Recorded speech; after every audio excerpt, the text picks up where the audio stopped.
Last summer during that heat wave, really oppressive triple-digit weather for days on end, somebody found an article in the Sacramento Bee saying that they had cut off the water supply to some of the homeless encampments. So the homelessness situation in Sacramento has gotten worse over the years, and with that heat and no water, we knew that we had to do something to try to help these people. So we got the team going. A couple people went and scouted out and found the encampments. Another couple people researched to find out where we could get the best deals on water and snacks and different things. And we headed down 3 different days and gave out gallons of water, snacks, and best of all, Ziplocs filled with ice and a cold washcloth inside, just so that they could hold up the ice to their head and get just a little bit of relief from a really heart-wrenching squalor situation.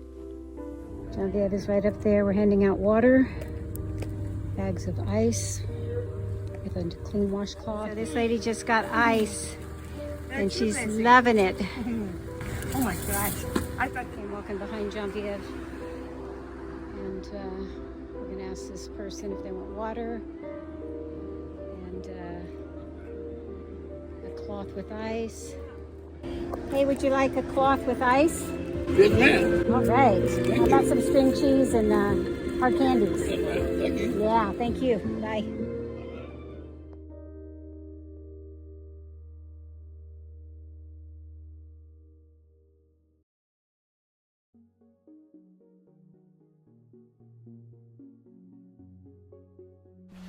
We found out recently that 2 young Ukrainian couples who had escaped the war in Ukraine had arrived in Sacramento and had moved into an apartment together and were sleeping on air mattresses, but otherwise the apartment had nothing in it. So we spread the word, and one by one, beds and lamps and tables and chairs and bedding and an entire kitchen's worth of donated items came together. One of our friends offered to use his truck and trailer, and another friend enlisted a Ukrainian man who lived nearby to join us as a translator. We packed the truck, drove to Sacramento, and after introductions, the 2 sturdy young Ukrainian men unloaded the truck. When we finished unloading all of the stuff, one of the women served us all bowls of delicious homemade borscht. It felt sweet and warm to come together like that and share in each other's world for a little while.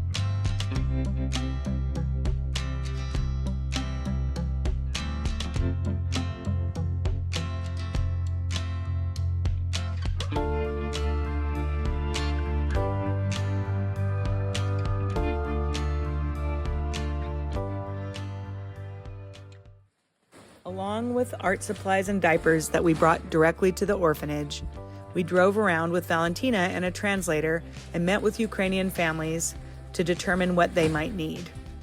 Parts of our days were spent accumulating and organizing large stores of the flour, sugar, eggs, cooking oil, potatoes, and specific other items that the families needed.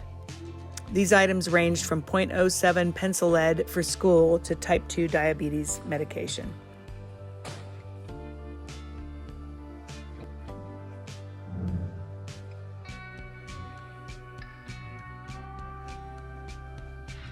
Some of the families we met included Irina and her 32-year-old severely handicapped daughter, Yulia.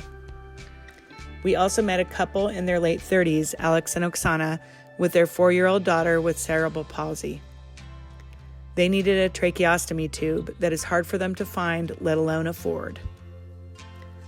The 10 Ukrainian families have been in Romania for 2+ years. All are struggling to get by.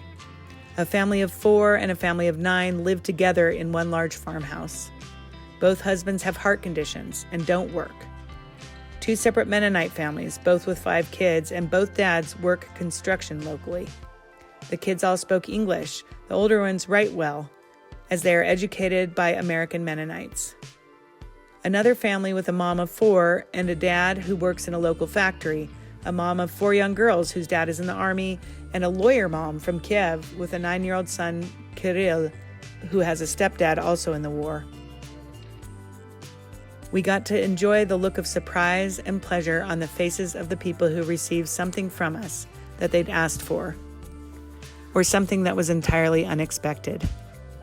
A small boy and girl in one large family burst into laughter when we pulled out toys and art supplies for them. The smiles and the laughter got into our hearts a little more than they might have otherwise, because of the work that we had done together to slow down and learn to sometimes place process over product. At the orphanage, we played in the yard with the young children, most of whom had some degree of developmental disability or emotional difficulty. The kids reached out for our touch and our attention, sometimes comforted, sometimes frustrated, clearly in so much need of more caring and loving kindness.